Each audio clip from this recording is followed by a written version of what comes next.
he me demo wa wo la woju hudi wo la ye bema wo be ka kire ase bi ka kokudu asem nti wo nti ase wo be ba no krom so me ka kire mo ne se mon study ade bi se obi ene obetimi ni asantema atwema nso a obetimi adi afe me donya me ka sase so mponya ne aboso adua se etie me nyina se adwuma badu obeto fam this year me de ba ka kire be se benye mema enye media so no be gina be kan kasa wi bia ni obetimi ne bunu akanto ko be we ne yeda ya aburufo nyansafo ole kumase hene opasumdue nti kumase hene onsiesie boko fo bentokwa na mpese mi bisa Ghana fo se kumase hene de opasumdue bia opasumdue ni Tuobodom pe na no de osi wo bia opasumdue ono ni atefo medamu nyina ase me mama hanso awie se uhunu me abronchampem youth association me ne me ye petro be frame ya prince na nsem bi koso media enso ai kumasefo nkra ma hunu se still betubefo a bemfa be kurom hini so ntubefo ne nkra be gina media so ne be kansem hunu ne nsemfo nsem tantan kwa ne be ka media iso akwa bi a be frɛ ne se ya prempe se koku prempe wa be yen kwase demonstration bi wo kumase ole be ye asante youth de bi e ka kire mo se kumase hene we kumase hene abenti ase kumase hene hwan ne osu a kire no osu an kire kumase mai enti ye boso ka kire be se kumase hene abenti ase me pese me nka ase mo makoku dua nhunu saa ne nkura be frɛ bi koku prempe o se ya prempe obetre media so a o kasa be di aborofo atem wa be ka kumase hene asem bia koku dua bebe Bawku abebu bebe ye o mene me pese mi mbisa kumase fo se yene ya aborofo nyansafo santefo ma ye uti kotonkoto musu nyansa mene kumase fo nkura be kan wo ka kire me wo start ya mudi aborofo atem mudi sebe ose ade ya ajimambadu mudi na tem mutane ya sanbedu ye wura so ose ade ya konfia me abronchampim de dua kwa aka mu piesie mudi ya ma ne beso ni nyina so na de sorry ma boy monti ase buru ni bia obeka se tie kwakudua bia be ba so he me demo wa wo la woju hudi wo la ye bema obeka kire se bi ka kwakudua asem nti wo nti ase obeba no krom so me ka kire mo ne se musu mutimi kama no tum a mo nkodi bi krom hina tem se me mo nkodi ose ade yo doctor adwumabadu atem mo nkodi ose ade yo akunfia me mo ndi na tem de a yesu ye ka kire mo se kwakudua yesu yenka no hu fi asem bia bium na mo nja aka de bia so be ka kwakudua asem aka kasa yi a ono ankasa wontimi mpie mmeni dwane ahantane kumase fo nkura be ye kire sa kwakudua tu nkurafo obe ka kire se doctor wole won pe galamse nti ne wo betu galamse wo nukro wo hwe na ye mine anase galamse mi bi samo samtrofo ye mine ne ajimambadu doctor be ye anase galamse kwakudua ti kumase won ne nkura be mua hene aborofo ye ka kire be kasa ya be kikankan benjai sa demonstration fu a se ya prempe se koku prempe be gina wo ye demonstration tantantan se ye ka se ye demonstration aka bi a kire ba be hene otimi mpie Ghana be hwe be kasa ye koku prempe se ya prempe hwe kasa ye ma ka bibi se mu de mu krom red no mu no mu nti mu bie ma no na mu kasa fi ni kasa tantan ahantan kasa na mu ka kire ye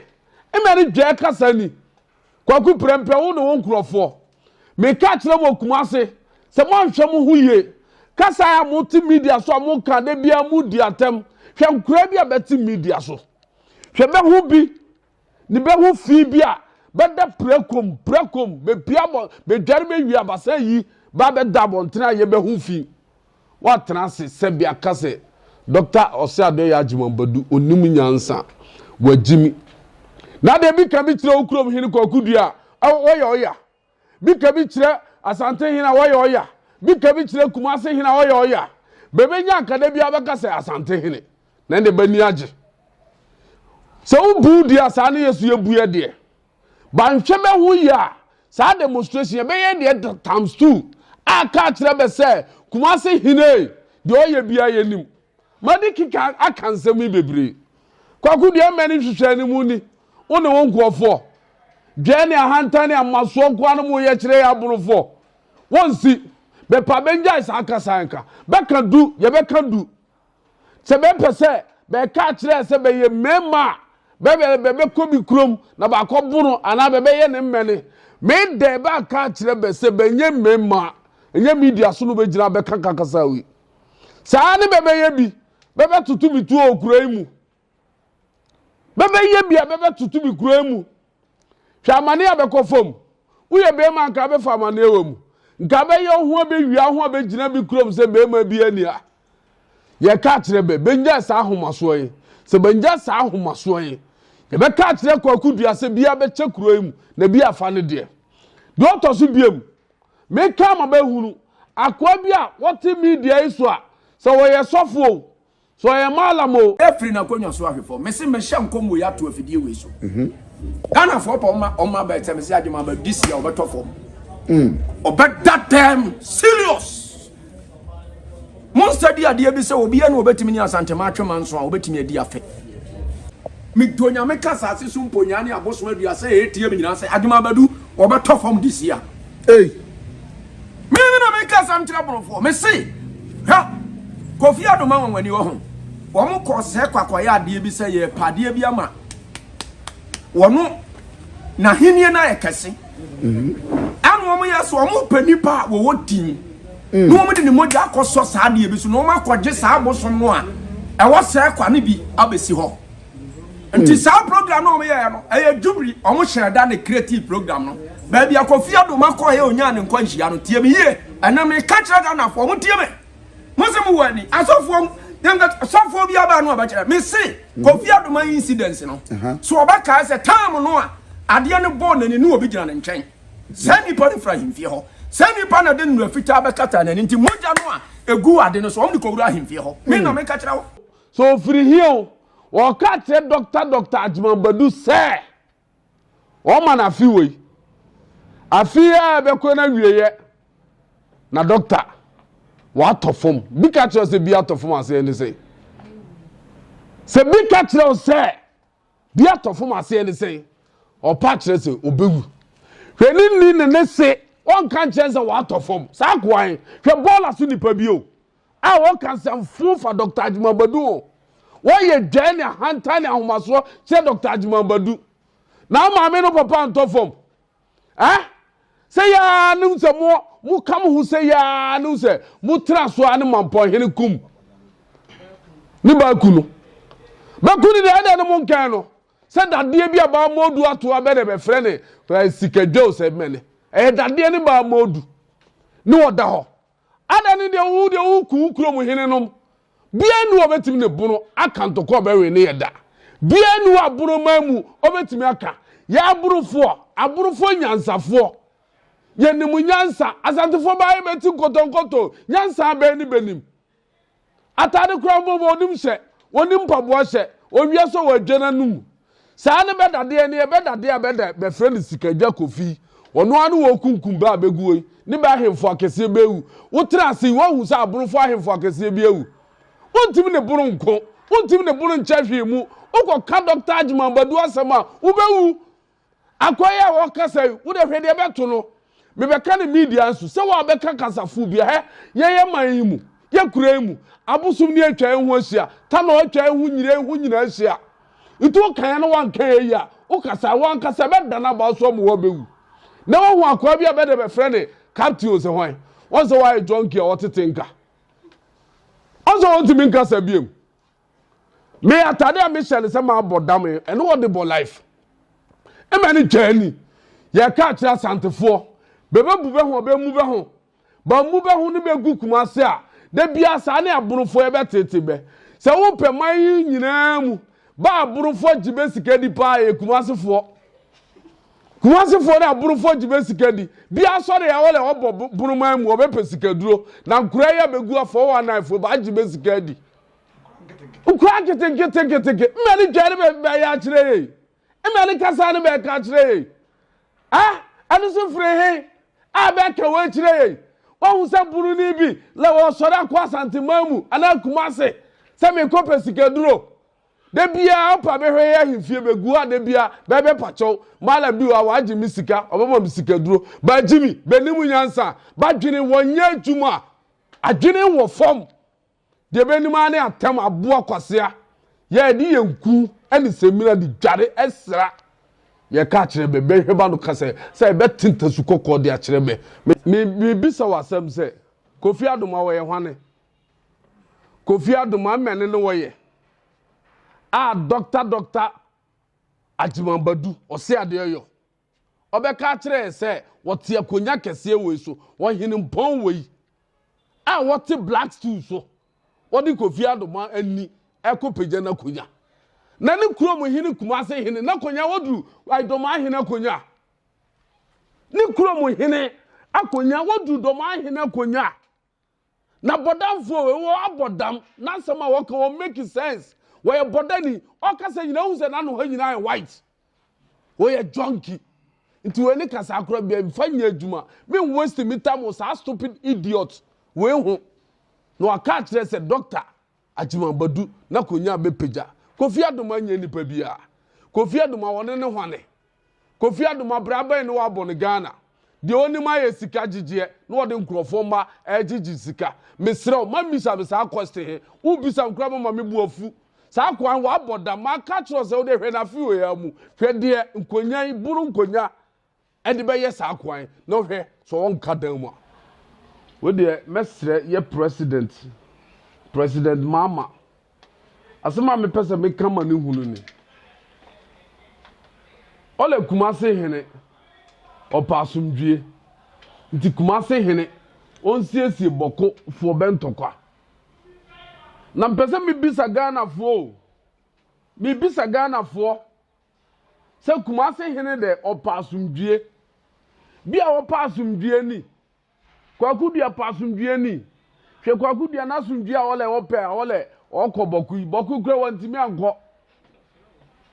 wantimi anko otini Kumasi na himfie a na ofrefre nkofo ni bebetena na himfie na ohunehuna be ya akakabe nsem emene ni hwe Tuobodom hwe na anu de osi wo bia wo pasumdie onu ni ko be sore fi ni Kumasi to abegina Tuobodom anu dan 1 2 3 bi le wole wasi man hene bia wo pasumdie wo ye we on pasumdie di onu ma ye ntokwa yanku ha me to asu biamu hwe sampa bia kwakudua pasumdie ni hwe sampa we de wo koso o sampa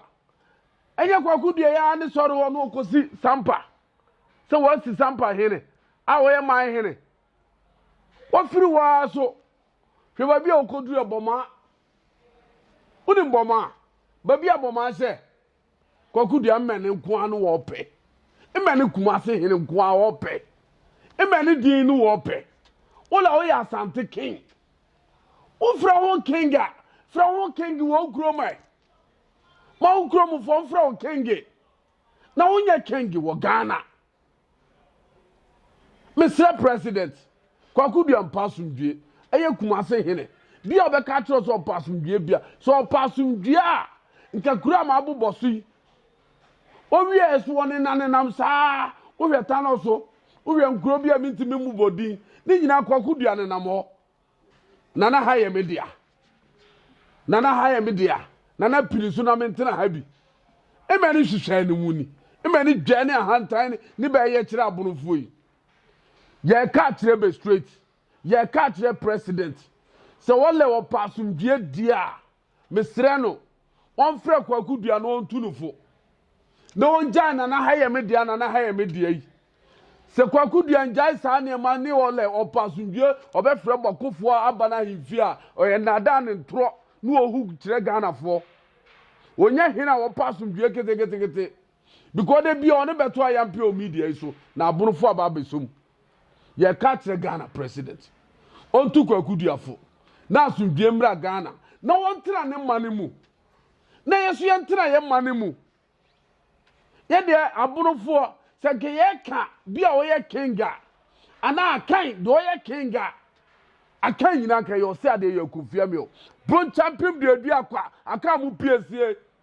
ko ni ye king ka wi ase akan fo nyina woni ye king wa bo no samrane so ye king akwa gudu atini kuro ma wo sa ne ho ma samrane se wo ye Ghana king we ye king ya ka ye ni president kwakudu enja hwehwe ni mu ne nsem ne ntoro a wo hugu Ghana fo animu wonye king wole wo pasundua ye srejo mama president on tunofo no njai na haye media na haye media no ntena ne mam na bia so enti o mu kotutu ho edin tawanta we bri ne bai wakoye deshe a wo firi ahemfie die enhyehyɛ be na mu de gu akwan mu a mu de pasundue aba Tuobodom ne sampa ne kuro bi te sɛ santawanta na ekoso bebe mana brase ye de ato Ghana ban nyina anim Ghana ban a ote so oye president be fe ne John Mahama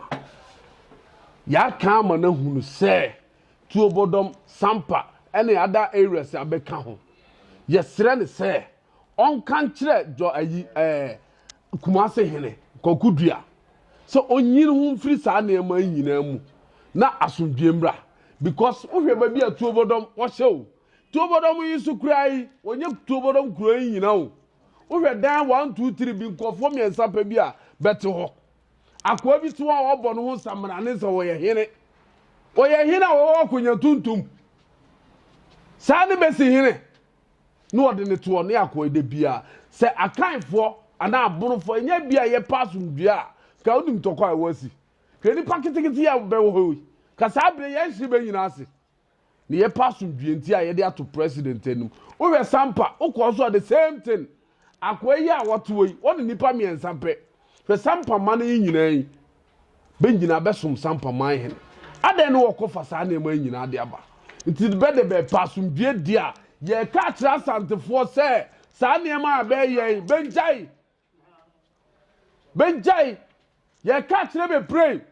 se be pasum bia dia ben twe be ho mfiri buroman mu na ben tra be krom Kumase na ben fo be ntuma pamfira na Kumase nsu ontumpon se de bono ya fa ye ntuma pamfira ye tumpon wo hwe bono kura bia ni wa wosua fa santi region kuro ben no woduru bono kuro de bia wo fre bia obisa ne se wo firi ya wala me firi Kumase me so meti a me kase me ka tro se me firi Techiman wo cameraman me ka tro se wo firi Doma cameraman wo je me ka se wo firi Sunyane cameraman wo je me ka se wo firi Doma me ka tro we se wo so firi so mo misa Kumase foi se be wo bi ameni hwehwe ni mu ni emeni jani be ye kire hwe mamponkura be di to be hu mampo onu ba mini Techiman ba mini mampo nuru no emeni ni iti be de be pasu bia ye de pasu bie nti ne de ato president animu ye se ontwe ne hu mfiri ye nsase ho ene ye ne ma ho a wo soro na o hyehyɛ akire wo ye se ma besi hine wa ma beka bibi nti de ye timamfofo ma bia nso so ne ma bia so ene nti hunhunu se aborofo be start pre ye nkoye bibia nka wo hwe a sa kuro nkitinkiti na kuro nkitinkiti we a be de betro be se be fre be ho man hene wo man ne bia be fre ho man hene na wo man ne Kumase hene wo man nti ne be fre ne Kumase hene Kumase man hene uko sire ma betima yewe ada no onko ho no onko si hene se maasia itu o man nti ne be fre ne Kumase man hene Techiman man hene Sunya man hene Doma man hene Breku man hene yan kan kire se Tuobodom man hene yan kan kire se Fuma man hene ni yan kan kire se Boma man hene kureye wo ye sai kuro kitinkiti we imani Kumase hene wo pa firi aborofo imani jani hantan no wo ye kire sai ye ka kire ni pray ha bia ye ni man hini bia wa ha sa kuro nkitenkete wo hwe ni kurom wo kwa kosi afrancho ene kuro abeko ade no mo be man hini na obi a wote patadam 1 2 3 wole ma sori se oye man hini me yekumase man hini nti ono mi nyina be ye pe ye ka kire e de pasundwe ye ka kire president on tubefo na be so be mfasundwe embra de betima edien ena factor say friends say ohini we yabo ne man hini ohini yabo ne man hini na kwan kwa na say obo obi man hini man na say factor say obo obi man hini akoye say kumase obi betima fidi ni kromo ayewa man hini won ma ba obi kromo abebo obi man hini na me pese uhuna de bi say bia won freedom otimi sum bia nti ne ka kire wo se wo pese wo sum papa ya wo gina wo nchen ya fa wo ntade ne wa mpaboa hye odu na afasha otimi kɔ na wo kɔsum na mantena ba bi a wo to asase a wo te so yi wo ye wo dia so no do ho akɔhye ho nti mmene ne asase a wo te so be ka kyem se wo ye wo dia wo ye asantefo dia wo ye kumasefo dia nti wontim nipa wo betimi aye saa de a obesi man hene wo hwe ni kuro ni kese ene ni nkuro a wo hye na se ni wo se ade ya kumfia me brunchampim duedu akwa aka mu PC betimi aye saa de ade no wonye ye na wa wu ti kumase wo le masori nwa bobi ti damien sabi mu ho e wo Tuobodom Fuman ada areas ni tano so ni mene no asori abeka kire se ma bebo man hino ho ni power ne sen ni tumi ne sen owo ni power bia ni kurom from Obuase ba bia ba to galamse awura Obuase be friend se be post office ase nyinai onkosi man hino ho omra franchu besi man hino ho omra nkinka su besi man hino ho fesu na ni be kuntokwa be kumbe hu wo fesu ni be sintokwa be kuntokwa be ku be buruburu be hu fesu hima be ka se apart from ono wonim bia it is a kumase hene etere ni fie so be ka kire se wo be si man hene bia oboa be pa be kwa akapsi apart from so ono ni din oda ho nti bia ni sa power bia ni sa right sa no kodoma apart from osia do ya ajimambadu doctor ni betima ye sa de bitimi sorry free bomb ai kumase nkomboma sema kosi man hene doctor ajimambadu ni betima si sa man hene na no kuro be yen ohwe ni nkura ahwe ni kuro ahwe ni mane ye ka man hene wote ase sa wonte man hene ase bia ohwe man nyansa wo ye di kuro se ba bia na kwaku dia be boss e be ye man hene